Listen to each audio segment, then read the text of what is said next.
Salam olahraga. Kembali lagi di AHM Channel. Sebelum melanjutkan menonton video ini, mohon dibantu subscribe, like, komen, dan share-nya untuk mendapatkan video-video terbaru selanjutnya.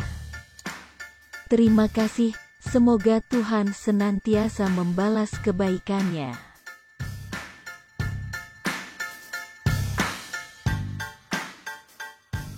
PSM Makassar berhasil menumbangkan tamunya PSS Sleman 4-0, yang bertanding di Stadion B.J. Habibie Parepare, Sulawesi Selatan.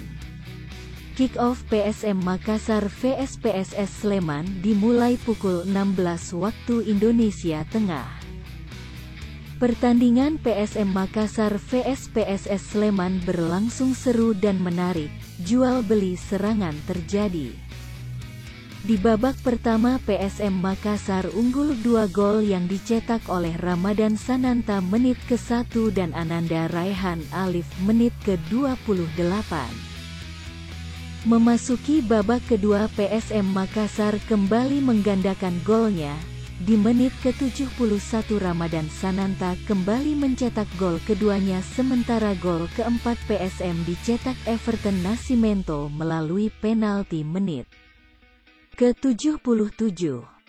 Sampai peluit panjang dibunyikan tidak ada lagi tambahan gol. Dengan kemenangan ini PSM Makassar semakin mantap di urutan pertama klasemen BRI Liga 1 dengan poin 37.